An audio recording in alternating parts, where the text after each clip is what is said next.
ఒక పక్క తెలంగాణ రాష్ట్రం వస్తే అన్ని బాగుంటాయి, ఎవరికి ఎక్కడ ఎటువంటి ఏ ఇబ్బంది రాదు, అంత గొప్పగా పోరాటం చేసి సాధించుకున్నటువంటి తెలంగాణ రాష్ట్రం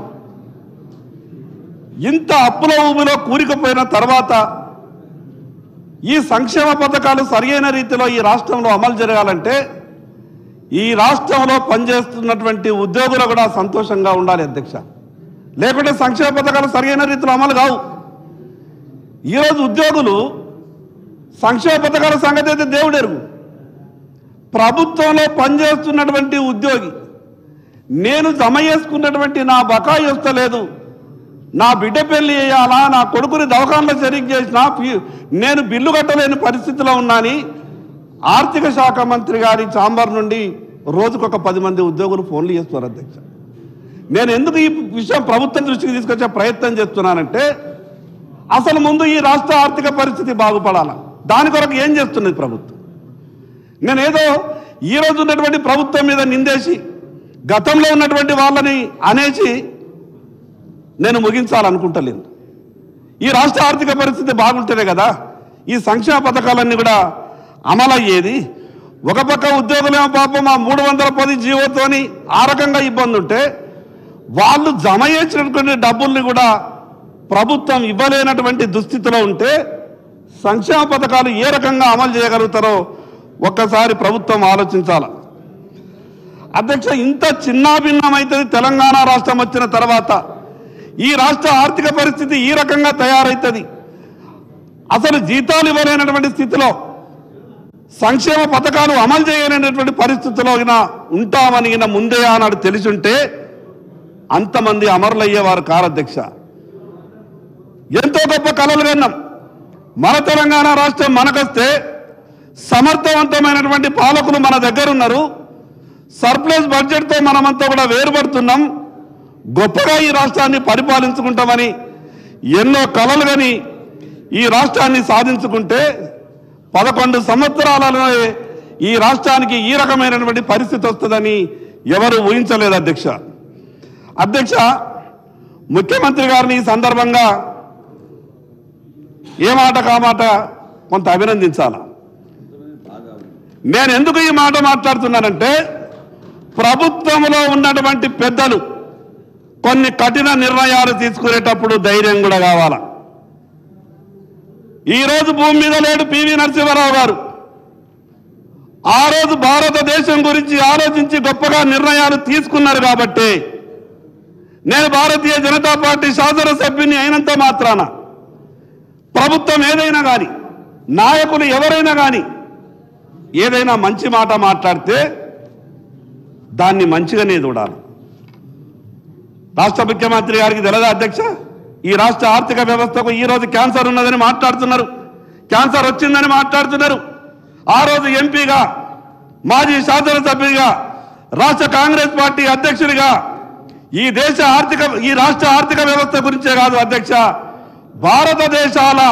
దేశంలో ఉన్నటువంటి అన్ని రాష్ట్రాల ఆర్థిక వ్యవస్థ గురించి ఆనాడు కాంగ్రెస్ పార్టీ నాయకునిగా మాట్లాడినటువంటి ఈనాటి ముఖ్యమంత్రి రేవంత్ రెడ్డి గారికి ఆ రోజు తెలంగాణ రాష్ట్ర ఆర్థిక పరిస్థితి గురించి తెలియదా? మీరు అన్ని బహిరంగ సభలలో మాట్లాడేటప్పుడు ఎంత గొప్పగా మాట్లాడిండు. ఈ రాష్ట్రం మా చేతికి ఇస్తే అన్ని రకాలుగా చక్కబెట్టే బాధ్యత మాది, అన్ని రకాలుగా సంక్షేమ పథకాలు మేము తీసుకొస్తాం. మనం తెచ్చుకున్నటువంటి తెలంగాణ రాష్ట్రాన్ని టీఆర్ఎస్ పార్టీ దుబారా ఖర్చుతో రకరకాలమైనటువంటి అడ్మినిస్ట్రేషన్ ల్యాప్సెస్తో ఇబ్బంది వచ్చిందని మాట్లాడిండ్రు. వాస్తవమే, ఆ రోజు దుబారా కూడా మామూలుగా ఆరే అధ్యక్ష. నేను ఎందుకు చెప్తున్నానంటే ప్రభుత్వం ఒక పక్కకు నిధులు లేక కొట్టుమిట్టాడుతుంటే ఆనాటి 10 సంవత్సరాలు పరిపాలించినటువంటి టీఆర్ఎస్ పార్టీ పరిపాలనలు సీఎంఓలో పనిచేస్తున్నటువంటి అధికారులు, నేను వాళ్ళ పేర్లు చెప్పదలుచుకోలేదు, 200 కిలోమీటర్లు ప్రయాణం చేస్తే ఆ ప్రాజెక్టు దగ్గరికి పోయి రివ్యూ పెట్టగలుగుతారు. కానీ ఆ రోజు హెలికాప్టర్లో ప్రయాణం చేశారు అధ్యక్ష. ఎవరి డబ్బులు అధ్యక్ష?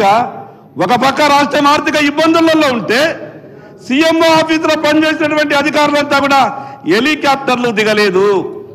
అంటే మీకు ప్రజలు అవకాశం ఇచ్చింది దుబారా చేయడానికా? ఈరోజు 10,000 రూపాయల డీజిల్ ఖర్చుతో ఆ ప్రాజెక్టు రివ్యూ కంప్లీట్ చేసుకొని రావస్తుండే. కానీ ఆనాడు ఏం జరిగింది అధ్యక్ష? హెలికాప్టర్లలో ప్రయాణం చేసి ఈ రోజుకు 15 లక్షల రూపాయలు ఖర్చు పెట్టిండ్రు.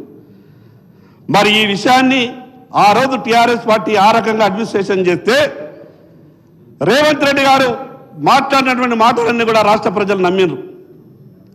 పోరాటం చేస్తున్నాడు, ఉత్సాహవంతుడు, నిజంగానే అన్ని జరిగిపోతాయేమో, ప్రభుత్వం ఏర్పడే విధంగా సహకారం చేస్తే ప్రజల కష్టాలన్నీ కూడా దూరం అవుతాయేమని అవకాశం ఇచ్చారు.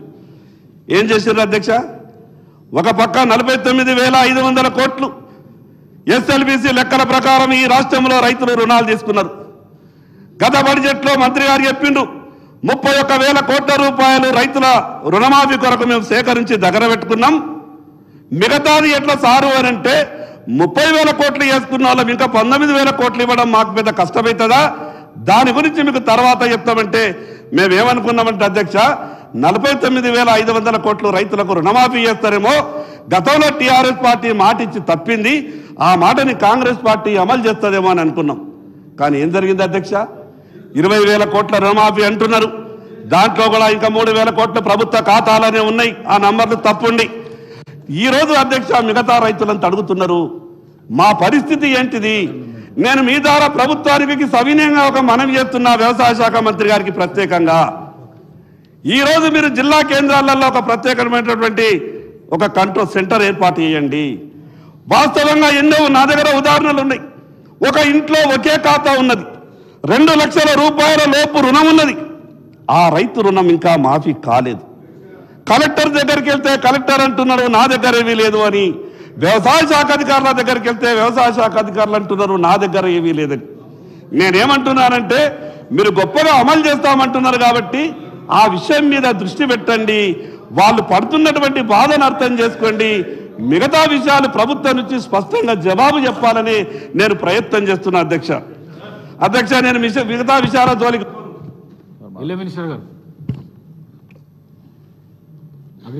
అధ్యక్ష పాయల గారికి నమస్కారం సార్. రుణమాఫీకి సంబంధించి గత స్వతంత్ర భారతంలో ఈరోజు వరకు ఒక చిన్న రాష్ట్రం, కొత్త రాష్ట్రం ఎప్పుడు కూడా 20,000 కోట్లు ఒకే సంవత్సరం మొదటి పంట కాలంలోనే ఆర్థిక పరమైనటువంటి ఎసులుబాటు లేని రాష్ట్రంలో మళ్ళీ వాళ్ళకి ఆలస్యం చేస్తే వడ్డీ పెరిగి గత ప్రభుత్వం మాదిరిగానే మాఫీ చేసినా కూడా రైతులకు ఉపయోగం జరగదు అని ఆలోచన చేసి గతంలో అరాకొరా చేసినటువంటి రుణమాఫీ కేవలం 11,000 కోట్లు 10 సంవత్సరాల్లో చేశారు అధ్యక్ష. దానికి 8,560 కోట్లు పల్లా గారు రైతు బంధు నాకు తెలుసు, రైతు బంధు అధ్యక్షుడిగా నాకు తెలుసు, మీరు కూర్చోండి. కాబట్టి దయచేసి గౌరవ సభ్యులకి మనవి చేస్తున్నా, మీరు మొదటి 4 సంవత్సరాల్లో 4 విడతలుగా రుణమాఫీ జరిగింది. అది వడ్డీకి సరిపోయిందని రైతుల ఘోష. తర్వాత టర్మ్లో 5 సంవత్సరాలకి ఎన్నికల ముందు 3 నెలల ముందు మొదలుపెట్టి కేవలం 11,000 కోట్లు రిలీజ్ చేస్తే సగం మంది రైతులకు కాకపోతే ఆ భారాన్ని కూడా ఈ ప్రభుత్వమే భరాయించి ఆ ప్రభుత్వం పరిపాలించినటువంటి 5 సంవత్సరాల్లో తీసుకున్నటువంటి అప్పులు కూడా ఎంత ఉంటాయో లెక్క చేసి ప్రతి రైతుకి ఇవ్వాలనే సదుద్దేశంతో గౌరవ ముఖ్యమంత్రి గారు మొత్తాన్ని లెక్కగట్టాము. అందుట్లో పంట రుణాలు వేరు, అదేవిధంగా లాంగ్ టర్మ్ లోన్స్ వేరు, షార్ట్ టర్మ్ లోన్స్ వేరు. మేము ఇచ్చింది కుటుంబానికి 2 లక్షల రూపాయలు. ప్రభుత్వ నిర్ణయం కుటుంబానికి 2 లక్షల పరంగా మేము 20,000 కోట్లు ఈ రోజుకి రిలీజ్ చేయటం జరిగింది. పాయల్ గారికి దయచేసి చెప్పేది ఏంటంటే భారతదేశ వ్యాప్తంగా ఒక్కసారి రుణమాఫీ జరిగింది అధ్యక్ష, అది మన్మోహన్ సింగ్ గారి యొక్క ఆధ్వర్యంలో. అప్పుడు దేశం మొత్తానికి 70,000 కోట్లు అధ్యక్ష. చిన్న రాష్ట్రం, కొత్త రాష్ట్రం, రైతులు ఇబ్బంది పడకూడదని మాట నిలుపుకోవటం కోసం ప్రభుత్వ నిర్ణయం 20,000 కోట్లు మొదటి పంట కాలంలో ఇచ్చామని చెప్పి గౌరవ సభ్యులకి మనవి చేస్తున్నా. రైతు భరోసాను కూడా ఈ నెలాఖరికల్లా వాళ్ళ ఖాతాలో జమ చేయటానికి 33,000 కోట్లు, గత ప్రభుత్వం ఉన్నటువంటి రైతు భరోసాను కూడా 7,625 కోట్లు ఈ పంట కాలంలో ఇచ్చాము. ఈ రైతు భరోసాను కూడా ఈ నెలాఖరికి ఈ ఆర్థిక సంవత్సరం లోపులని ఇస్తున్నాము. 33,000 కోట్లు రైతుల నేరుగా జేబులో వేసినటువంటి ఏకైక ప్రభుత్వం రేవంత్ రెడ్డి గారి ప్రభుత్వం అని చెప్పి గౌరవ సభ్యులకి మనం చేస్తున్నా. మోసం చేసిన వాళ్ళు, దగా చేసిన వాళ్ళు, రైతుల్ని ముంచిన వాళ్ళు ఈ యొక్క రుణమాఫీ గురించి మాట్లాడితే అసహించుకుంటారు, అపహాస్య పాలవుతారు. దయచేసి ఆ పార్టీలకి విజ్ఞప్తి, అటువంటి తప్పుడు మాటలు మాట్లాడొద్దని చెప్పి కూడా మీ ద్వారా గౌరవ సభ్యులకి మనం చేస్తాం. అధ్యక్ష మీకు అవకాశం వచ్చినప్పుడు